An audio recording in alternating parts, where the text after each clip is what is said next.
जय हिंद। स्वागत है आपका हमारे इस ई पाठशाला सेंटर यूट्यूब चैनल में। आज हम करने वाले हैं छत्तीसगढ़ के इतिहास से संबंधित पुराने प्रश्न अर्थात पीवाईक्यू, जो आने वाले एग्जाम में आपके लिए बहुत सारे उपयोगी होने वाले हैं। साथ में हम यह जहां भी डिटेल की आवश्यकता होगी वहां डिटेलिंग करते जाएंगे, ताकि आपको ऐसा न लगे कि केवल एक लाइन में आपको उत्तर बता के हमने वीडियो खत्म कर दिया। ठीक है, तो हम इतिहास पढ़ रहे हैं क्योंकि आप हॉस्टल ऑर्डन का अगर आप देखेंगे सिलेबस, तो छत्तीसगढ़ के वाले हिस्से में जो 5 नंबर का है उसमें लिखा है कि छत्तीसगढ़ की राजनीतिक इतिहास और कुछ व्यक्तित्व के बारे में लिखा है। इससे ज़्यादा उसमें नहीं लिखा है। तो फिलहाल हम सिलेबस की तरह चल रहे, सिलेबस के हिसाब से चलेंगे, पूरा इतिहास कवर करेंगे। उसके बाद जो अन्य टॉपिक बच जाएगा, मतलब यदि हमारे पास समय बच जाता है छत्तीसगढ़ और पढ़ने के लिए, तो हमारे यूट्यूब चैनल में बाकी के जो आपको जो बाकी जो भी पार्ट है चीज़ के, वो आपको वीडियो मिल जाएंगे। और कुछ वीडियो हमारे पास बना हुआ है यूट्यूब चैनल में, वो देख सकते हैं। और समय बच भी जाएगा तो बाकी चीज़ों को भी हम पीवाईक्यू के रूप में करेंगे, जैसे जनजाति हो गया, फिर उसके बाद हमारा क्या आ जाएगा, भूगोल है, और छत्तीसगढ़ का जो अर्थशास्त्र है, शिक्षा है, और जो भी चीज़ें हैं उसको हम पीवाईक्यू के बारे में कर लेंगे। छत्तीसगढ़ में प्रागैतिहासिक कालीन शैलचित्र सर्वाधिक किस जिले से प्राप्त हुए हैं? ये प्रश्न पूछा गया है दो बार देखिए, 2021 और 18 में ये प्रश्न को रिपीट किया गया है। ठीक है, तो छत्तीसगढ़ के प्रागैतिहासिक कालीन शैलचित्र सर्वाधिक किस जिले से मिले हैं? तो ये आपके रायगढ़ से मिलते हैं, याद रखिएगा। रायगढ़ एक ऐसा जिला है जो महानदी घाटी के आसपास बसा हुआ है। और महानदी घाटी, और देखिए रायगढ़ में अधिक मिलने की वजह यह है कि वहाँ पे कुछ पर्वतें हैं, पठार हैं, और उसमें एक लगातार पर्वत है जिसका नाम बोलते हैं चौवर ढाल। ठीक है, और वहाँ महानदी की घाटी है, मतलब जो आदि मानव को रहने के लिए वहाँ पे क्या मिल रहा था, पानी। पानी के साथ साथ उन लोगों को पर्वत मिल रहा था। इसलिए रायगढ़ एक ऐसा जिला है जहाँ तीनों चारों टाइम में, जैसे पूर्व पाषाण काल, मध्य पाषाण काल, नव पाषाण काल, इस प्रकार के ना, और लगभग ताम्र काल के भी यहाँ पे अवशेष मिले हैं। तो रायगढ़ एक ऐसा जिला है जहाँ सर्वाधिक शैलचित्र आपके प्रागैतिहासिक काल के मिले हैं। ठीक है, प्रागैतिहासिक काल के मिले हैं। यदि इसको थोड़ा सा अगर डिटेल में पढ़ना चाहें तो मैं आपको थोड़ा पढ़ा दूं, ताकि आपको कोई दिक्कतें ना हो। जैसे अगर पूर्व पाषाण काल की बात की जाए तो रायगढ़ में एक सिंघनपुर की गुफा है। क्या है? सिंघनपुर की एक गुफा है। ठीक है, यहाँ क्या मिला है, यहाँ आपके प्राचीन इतिहास, मतलब पूर्व पाषाण काल के कुछ हमको साक्ष्य मिले हैं। जिसे ठीक है, क्या क्या मिले हैं, पत्थर के हस्तचलित कुदाल। ठीक है, उसके साथ साथ रायगढ़ में आपको सिंघनपुर गुफाएं के साथ साथ छापा मार, भंवर खोल, गीधा, सोनबरसा, इस जगह से भी कुछ हमको प्रमाण मिले हुए हैं। ठीक है, और यही यदि हम मध्य पाषाण काल की बात करें तो कबरा पहाड़, क्या पहाड़ है, कबरा पहाड़। ठीक है, कबरा पहाड़ से भी हमको मध्य पाषाण कालीन कुछ चीजें मिली है, लाल रंग की छिपकली, घड़ियाल, इस प्रकार से। ठीक है, और इसके बाद कुछ अन्य जिले हैं, उसको हम बाद में बात करेंगे। फिलहाल आप रायगढ़ पर केंद्रित कीजिए अपना ध्यान। ठीक है, और यदि उत्तर पाषाण की बात करें तो यहाँ पे जो है महानदी की घाटी पे, ठीक है, कौन जिला है, रायगढ़ ही जिला है। महानदी की जो घाटी है वहां से भी हमको उत्तर पाषाण काल के कुछ अवशेष प्राप्त हुए हैं। ठीक है, अब नव पाषाण काल की बात करें तो नव पाषाण काल में आपके टेरम नाम का एक स्थान है। क्या का नाम है, टेरम नाम का एक स्थान है, वहां से भी हमको साक्ष्य मिले हैं। ठीक है, तो नव पाषाण काल से भी हमको यहाँ के क्या मिल गए, कुछ न कुछ मिल जा रहा है। ठीक है, और यदि शैलचित्र की बात करें तो सबसे ज्यादा शैलचित्र आपके रायगढ़ जिले के कबरा पहाड़, सिंघनपुर की गुफा है, यहाँ से हमको अधिकतर शैलचित्र प्राप्त हुए हैं। मैं बहुत सारी चीज लिख नहीं रहा हूँ, आप चाहो तो लिख लीजिए। ठीक है, क्योंकि डिटेलिंग करें तो ज्यादा अच्छा हो, क्योंकि इसी प्रश्न को घुमा फिरा के आपको कहीं ना कहीं बाद में ये और पूछेगा। चलिए, अगला प्रश्न है, छत्तीसगढ़ राज्य में शैलचित्र के लिए कौन सा जिला प्रसिद्ध है? देखिए अभी डिटेलिंग करने से एक बात पता चल गई, इसका उत्तर आप आराम से दे सकते हो, रायगढ़ जिला। ठीक है, कौन सा जिला, रायगढ़ जिला में सबसे ज्यादा आपको क्या मिले हैं, शैलचित्र मिले हैं। अब पूछ दिया जाएगा रायगढ़ जिला के किस किस जगह से, तो अभी हमने बात किया था कबरा पहाड़, कबरा, ठीक है, एक मिनट, कबरा पहाड़। ठीक है, कबरा पहाड़ ये क्या है, आपके मध्य पाषाण काल के हैं। उसके बाद कौन सी जिला है, कौन सी जगह, सिंघनपुर की गुफा, सिंघनपुर, सिंघनपुर रायगढ़, ये भी रायगढ़ में है ना, एक भी रायगढ़ में है। सिंघनपुर की गुफा से भी आपको अत्याधिक शैलचित्र मिले हैं। ठीक है। शैल चित्र में क्या क्या है आपके, मानव की आकृति है, सीढ़ी है, डंडा है, आखेट करता हुआ मनुष्य है, क्योंकि उस समय आदिमानव थे और आदिमानव जो चीज, आदिमानव क्या, हम लोग भी जो चीज देखे हैं, जो चीज महसूस किए हैं, जिस बारे में सुने हैं, बस उसी का ही चित्र बना सकते हैं। काल्पनिक बहुत कम आप बना पाओगे कि काल्पनिक चित्र ऐसा हो सकता है, यदि आप बहुत ज्यादा सोचोगे तब काल्पनिक बना पाओगे। ठीक है, चलिए अगला प्रश्न। चंवर ढाल पहाड़ी पर स्थित शैलचित्र का स्थान कौन सा है? अभी मैंने आपको बताया था कौन सा, ये आपके कहाँ पे था, रायगढ़ जिला। लेकिन अब यहाँ पे आपको रायगढ़ जिला नाम नहीं दिया गया है, क्योंकि सिंघन है, सिंघनपुर है, टीरम है, कबरा पहाड़ है, ये सब के सब रायगढ़ जिले में है। अब यहाँ पे आपको थोड़ा प्रश्न में ज्यादा एडवांस पढ़ने की जरूरत पड़ जाएगी कि ये इसका आंसर क्या होगा।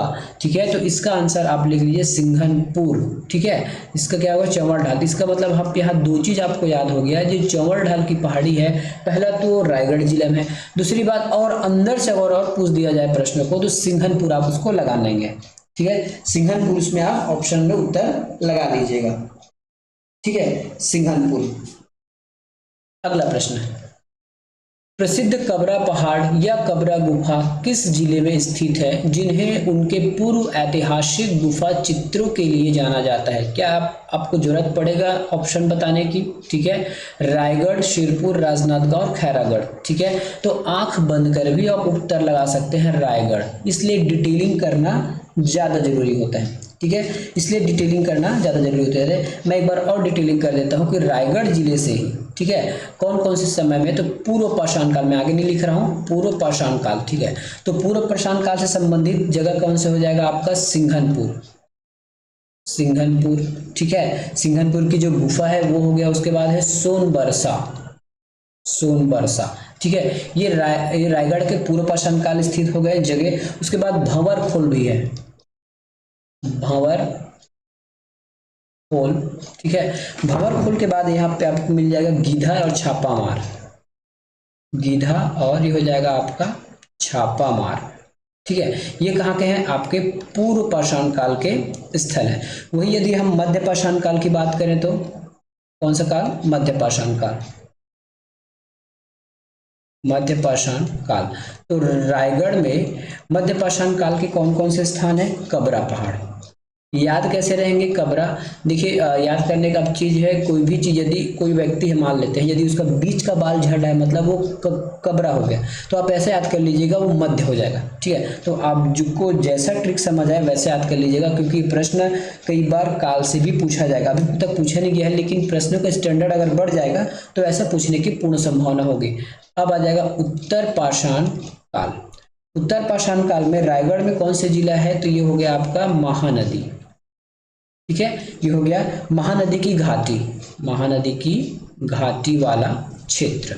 ठीक है, ये हो गया। उसके बाद यदि हम देखते हैं नवपाषाण काल में, तो नवपाषाण में आपका हो जाएगा टेरम। क्या क्या हो जाएगा, टेरम। ये सभी के सभी आपके रायगढ़ जिले से संबंधित है। ठीक है, मैंने पांचों काल को बता दिया, पूरे चारों काल में बता दिया। ये सभी के सभी जो चारों काल है आपके कहाँ से संबंधित है, रायगढ़ जिले से। ठीक है, ये सब के सब रायगढ़ जिले से संबंधित है। ठीक है, अब यही अपना एक और ज्यादा डिटेल कर लीजिए, यदि हम अन्य जिले की बात करें तब क्या क्या हम देख सकते हैं। ठीक है, तो पूर्व पाषाण काल में और कहाँ कहाँ मिल सकता है, तो पूर्व पाषाण केवल और केवल फिलहाल अभी जितना तक हमारे पास डाटा है उसके हिसाब से केवल आपका रायगढ़ जिला है। हो सकता है अभी और नया खोज हो रहा होगा तो नया चीज को मिल गया होगा। और मध्य पाषाण काल की बात करेंगे तो मध्य पाषाण काल आपके जो राजपुर बस्तर है वहां से भी मिले हैं। मध्य पाषाण काल में और लिख लीजिएगा बस्तर। देखिए जो मैं हरा कलर का लिख रहा हूँ वो आपके अन्य जिले में है, और बाकी जो पहले लिखा था वो क्या है, आपके केवल और केवल रायगढ़ जिले से संबंधित था। ठीक है, अब आते हैं आपके उत्तर पाषाण काल में। तो उत्तर पाषाण काल में आपका एक होता है धनपुर, धनपुर जो आपका जीपीएम में है, जीपीएम गौरेला पेंड्रा मरवाही जिले में। ठीक है, और नवपाषाण काल की बात करें तो नवपाषाण काल में आपके बहुत सारे मिल जाते हैं। रायगढ़ में टेरम है। उसके बाद आपको नवपाषाण काल के बारे में बता रहा हूँ ना, एक तो रायगढ़ का टेरम हो गया। उसके बाद नवपाषाण काल में आ जाएगा आपका अर्जुनी जो बालोद वाला है, अर्जुनी बालोद। ठीक है, बालोद। तो यहाँ से भी हमको साक्ष्य मिले हैं। अर्जुनी के बाद है, अर्जुन लिख दिया हो क्या, ये अर्जुनी लिख लीजिए, अर्जुनी हो गया। अर्जुनी के बाद है आपका चितवा डोंगरी। क्या है ये, चितवा डोंगरी। पहले इसका आंसर लिया जाता था राजनांदगांव। जब से मानपुर मोहला बना है तब से अब ये पार्ट अम्बागढ़ मानपुर मोहला में चला गया है। ठीक है, मानपुर मोहला में अम्बागढ़ चौकी मानपुर मोहला में। ठीक है, उसके बाद है आपका बोनटीला राजनांदगांव में। क्या है? बोनटीला राजनांदगांव में। ठीक है, तो इतना चीज आपको याद रखेंगे तो बहुत जल्दी आपका प्रश्न बनने की संभावनाएं रहेंगी और कहीं से भी आपको अलग से चीज पढ़ने की आवश्यकता नहीं पड़ेगी।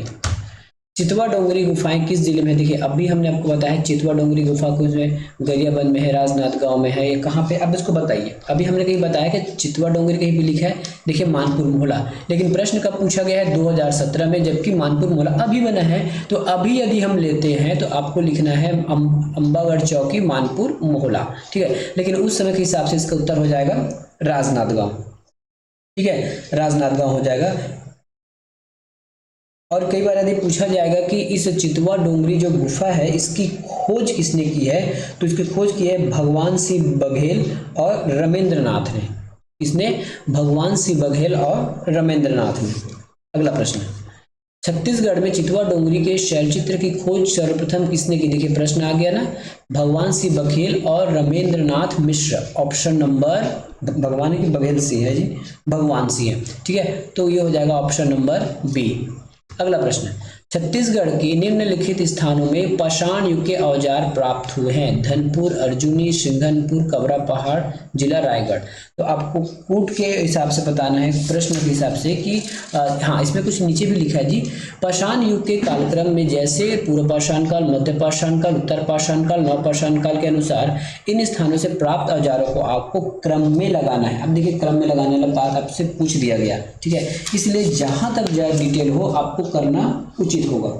ठीक है, जहां तक डिटेल हो। देखिए सिंघनपुर एक ऐसा जिला है जहां पूर्व पाषाण काल के ही मिले हैं। इसका मतलब है कि आपको 3 को स्टार्टिंग में रखना होगा, 3 को स्टार्टिंग में रखना होगा। तो ऑप्शन नंबर सी, केवल और केवल 3 स्टार्ट में है। ठीक है, उसके बाद आ जाएगा आपका कबरा पहाड़, जो कबरा मतलब मध्य पाषाण काल, इसको मैं लिख लेता हूँ पूर्व पाषाण काल। ठीक है, ये हो गया आपका मध्य पाषाण काल। उसके बाद आ जाएगा उत्तर और नव पाषाण काल। तो उत्तर पाषाण काल में क्या मिला था? धनपुर। क्या मिला था? धनपुर। मैं कहीं लिखा हूँ कि इसमें उत्तर पाषाण काल में धनपुर, ये देखिए मैंने लिखा हूँ वहाँ पे, है ना, उत्तर पाषाण काल में आपके धनपुर से मिला है। तो इस प्रकार से यदि डिटेलिंग पढ़ेंगे तो आपको कहीं भी दिक्कतें नहीं आएंगी। तो ये हो गया आपका उत्तर पाषाण काल। और नव पाषाण काल में अर्जुनी, लेकिन इसमें अर्जुनी जिला दुर्ग लिखा है और कुछ बुकों में ना बालोद लिखा है। प्रश्न कब पूछा गया था? 2009 में, इसलिए दुर्ग लिखा है क्योंकि बालोद कब बना है? 2012 में बना है, इसलिए मैंने आपको वहाँ पे बालोद बताया था। तो कुछ चीजें जो अपडेटेड हैं उसको आपको याद रखनी है ताकि आपको कोई भी दिक्कतें ना आए। चलिए, छत्तीसगढ़ में महापाषाण युग सभ्यता के अवशेष कहाँ मिले हैं? छत्तीसगढ़ में महापाषाण युगीन सभ्यता के अवशेष कहाँ मिले हैं? तो यह आपका ऑप्शन नंबर बी, मल्हार में मिले हैं। कहाँ मिले हैं? मल्हार में मिले। तो छत्तीसगढ़ में महापाषाण युगीन सभ्यता जो है अवशेष बिलासपुर जिले के मल्हार में मिले हैं। कई बार यदि आपको जिला पूछ दिया जाएगा तो ये हो जाएगा आपका बीएसपी बिलासपुर। ठीक है, कहाँ से मिले? बिलासपुर से मिले हैं। छत्तीसगढ़ को निम्नलिखित स्थानों में से कहाँ पाषाण युग का मेनहीर पाषाण स्तंभ प्राप्त हुआ है? मेनहीर पाषाण स्तंभ प्राप्त हुआ है, तो यह है आपका ककरा भाट। ऑप्शन नंबर ए, ककरा भाट से। और ये कौन से जिले में है? यदि आपको जिला पूछ दिया जाए तो आपको बताना है ये आपके बालोद जिले में है। कहाँ है? बालोद जिले में स्थित है। ठीक है, अगला प्रश्न चलते हैं। छत्तीसगढ़ के निम्नलिखित में से किस स्थान में महापाषाण युगीन सभ्यता के अवशेष प्राप्त हुए हैं? ठीक है, छत्तीसगढ़ के निम्नलिखित में से किस स्थान में महापाषाण युगीन सभ्यता के अवशेष प्राप्त हुए हैं? बानबरा, टेंगना, ताला या फिर कांगेर नदी घाटी। इसका उत्तर हो जाएगा आपका टेंगना। क्या हो जाएगा? टेंगना। टेंगना में महापाषाण युगीन सभ्यता के अवशेष प्राप्त हुए हैं, ये उसका उत्तर हो जाएगा। ठीक है, तो ये है हमारे प्रागैतिहासिक काल। वैसे इतिहास, देखिए प्रागैतिहासिक काल वैसे इतिहास को कहते हैं जिसके बारे में कोई भी लिखित साक्ष्य नहीं है हमारे पास। केवल और केवल आदि मानव के कुछ अवशेष हैं, उसके बनाए हुए पत्थर के औजार हैं और उनके द्वारा जो कलरफुल किए हुए हैं या फिर जो शैलचित्र बनाए हुए हैं उसी का अध्ययन करके हमने ये प्रागैतिहासिक काल को निकाला है। इसमें कोई भी लिपि या फिर किसी भी प्रकार की चीजें हमको देखने को नहीं मिलती, केवल साक्ष्य के आधार पर हम इसको अवशेष किए। तो अभी तक के हमने प्रागैतिहासिक काल के बारे में लगभग देख लिया और प्रागैतिहासिक काल से आपको इतना ही प्रश्न पूछा जा सकता है। ठीक है, और ज़्यादा डिटेल के लिए आप यदि हमारे पास वीडियो जो बेसिक वीडियो, वैसे तो हमने अभी तक इतिहास में कोई बेसिक वीडियो नहीं बनाया तो आपको शायद ही मिलेगा। ठीक है, लेकिन कोशिश करेंगे कि आने वाले समय में आपको उसका बेसिक वीडियो भी मिल जाए। कुछ और करते हैं। ठीक है, अब कुछ रामायण काल की कुछ चीज़ें कर लेते हैं ताकि दिक्कतें ना हो। रामायण काल की चीज़ें कर लेंगे और रामायण काल से कुछ प्रश्न पूछे गए हैं। ठीक है, चलिए इसको हम करते हैं। तो तुरतुरिया क्यों प्रसिद्ध है? वाल्मीकि का आश्रम है, गुफा चित्र है, अरण्य है, मंदिर या फिर इनमें से कोई नहीं। तो इसका उत्तर हो जाएगा ये वाल्मीकि का आश्रम है। ये रामायणकालीन जो वाल्मीकि है, जब माता सीता को एक जनश्रुति के अनुसार ही मान सकते हैं या रामायण के अनुसार, जब माता सीता को राम के द्वारा त्यागा जाता है तब वो वाल्मीकि आश्रम में अपना आश्रय लेती है। ठीक है, यही आपको लव कुश का जन्म भी मिलेगा। लव कुश का यहाँ पे जन्म आपको देखने को मिलेगा। ठीक है, तो तुरतुरिया क्यों प्रसिद्ध है? वाल्मीकि आश्रम के लिए या लव कुश के लिए? ठीक है, दोनों प्रकार से प्रश्न बन सकते हैं। दूसरी बात, ये आपको कहाँ मिलेगा तुरतुरिया? तो तुरतुरिया जो आपके बलौदा बाजार जिले में है, बलौदा बाजार जिले में है। ठीक है, दूसरी बात और ज्यादा डिटेल में पूछा जाएगा। ठीक है, ये तो राजनीतिक या फिर के हिसाब से बलौदा बाजार जिला है। कई बार आपको पूछा जाएगा कि ये बार नवापारा में है, बार नवापारा। ठीक है, जो बार नवापारा अभ्यारण्य है वहीं पे स्थित है ये। ठीक है, बार नवापारा अभ्यारण्य में स्थित है ये। ठीक है, तो इतना चीज आपको याद होना चाहिए क्योंकि क्वेश्चन कभी भी पलट कर आपको पूछा जा सकता है। अगला प्रश्न, लव कुश के जन्म स्थली के रूप में कौन से स्थल प्रसिद्ध है? अभी हमने बात की इस पर, तुरतुरिया प्रसिद्ध है। ठीक है, तुरतुरिया प्रसिद्ध है। तो चंदखुरी क्या चीज है? तो चंदखुरी में माता कौशल्या का मंदिर है। ठीक है, माता कौशल्या का इसमें मंदिर है। ठीक है, सिरपुर में क्या है? तो सिरपुर में आपको लाल ईंटों का जो कुछ मंदिर दिखाई देगा वो सिरपुर है। ठीक है, उत्तर क्या है हमारा? तुरतुरिया है। स्थानीय परंपरा के अनुसार श्री राम ने किस स्थान पर शबरी के जूठे बेर खाए थे? तो ये था आपके शिवरी नारायण में जूठे बेर खाए थे। खरौद क्यों प्रसिद्ध है? तो ऐसी जनश्रुति है कि खरौद में खर और दूषण का वध किया गया था, ऐसा मान्यता है। अब मैं आपको एक बात पूछना चाहता हूँ, ये तो मान्यता है, मान लेते हैं आप यदि शिवरी नारायण गए होंगे या आप वहीं के होंगे तो आपको पता है शिवरी नारायण और खरौद में ज़्यादा दूर नहीं है, ले देखिए 5 से 10 किलोमीटर दूरी है। अब ये बात करिए कि पहले खर दूषण मरे, बाद में माता सीता का हरण हुआ है। ठीक है, और हमको रामायण में बताया जाता है कि जो भगवान राम है, ठीक है, वो माता शबरी को बहुत ढूंढने के बाद उनको मिला है। ले दे के 5-10 किलोमीटर में का एरिया है, तो ये किस प्रकार से ऐसा हो सकता है? मान लेते हैं कि खर और दूषण का वध वहाँ खरौद में हुआ होगा, उसके 5 से 10 किलोमीटर में है शिवरी नारायण शबरी माता का मंदिर, या फिर शबरी वहाँ रहती थी। तो ऐसा कैसे पॉसिबल है? तो इतना पास होते हुए भी उसको बहुत उसको खोजा गया है माता शबरी को। ठीक है, तो मुझे तो ये डाउट लगता है, बाकी आप अपने विचार रखिए, लेकिन ये कोई वैज्ञानिक तथ्य नहीं है, केवल एक जनश्रुति है और जो रामायण में लिखा गया उसके हिसाब से। ठीक है, हाँ, दूसरी बात, रामायण में ये नहीं लिखा है या फिर कहीं भी स्थान का जिक्र नहीं किया गया है, ये हमारे यहाँ की जनश्रुति है कि यहाँ खरौद में खर दूषण का वध हुआ होगा। ठीक है, और पंचवटी को बहुत लोग कांकेर को मानते हैं, कांकेर के कोई जो हिस्सा है उसको मानते हैं पंचवटी का हिस्सा। तुरतुरिया क्या है? तुरतुरिया लव कुश का जन्म स्थल है, वाल्मीकि का आश्रम है। ठीक है, तो इतना डिटेल कर लेंगे तभी आपका नैया पार लगेगा, नहीं तो फिर दिक्कत में आप पड़ जाओगे। ठीक है, अब कहीं आप दिक्कत में पड़ जाओगे। चलिए अब हमसे, हाँ, दूसरी बात, ये जो आपका शिवरी नारायण है उसको राम वन गमन पथ में भी शामिल किया गया है। ठीक है, राम वन गमन पथ में भी शामिल किया गया है। चलिए अगला देखते हैं। जनश्रुति के अनुसार रामायणकालीन छत्तीसगढ़ के स्थान और उससे संबंधित मान्यताओं के साथ ही सही संबंध आपको जोड़ना है। ठीक है, तो लव कुश का जन्म कहाँ हुआ है? मैंने अभी आपको बताया है, लव कुश का जो जन्म है ठीक है, ये आप ले लीजिए तुरतुरिया। तो एक का IV मतलब 4, एक का 4 कहाँ पे है, एक का 4 केवल और केवल A और B में है, तो ऑप्शन नंबर C और D तो एलिमिनेट हो गया। चलिए आगे चलते हैं।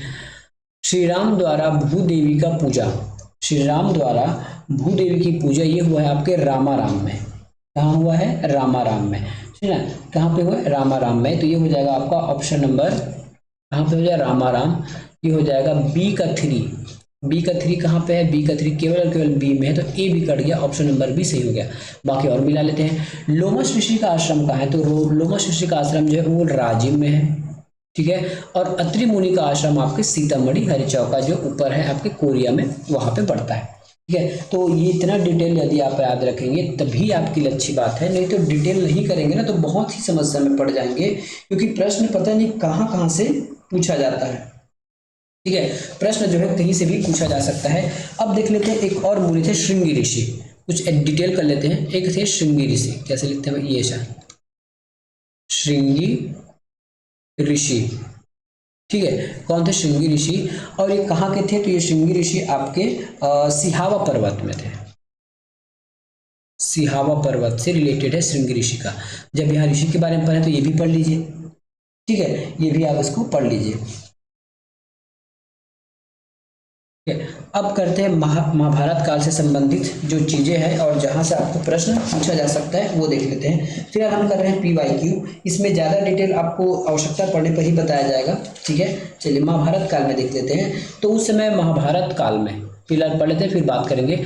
महाभारत काल के अनुसार छत्तीसगढ़ प्रदेश किस ऐतिहासिक स्थल का नाम रत्नावलीपुरी था, ठीक है। तो कौन सा रत्नावलीपुरी नाम था, तो रतनपुर को रत्नावलीपुरी के नाम से जाना जाता है, ठीक है, रत्नावलीपुरी के नाम से जाना जाता है। यह ताम्रध्वज राजा की एक राजधानी थी। और रतनपुर किसकी राजधानी थी, रत्नावली, तो ताम्रध्वज थे, ताम्रध्वज एक राजा थे, उसकी ये राजधानी थी, ठीक है, उसकी राजधानी थी। तो महाभारत काल में देखिए छत्तीसगढ़ का नाम उस समय प्राग कौशल था, प्राग कौशल।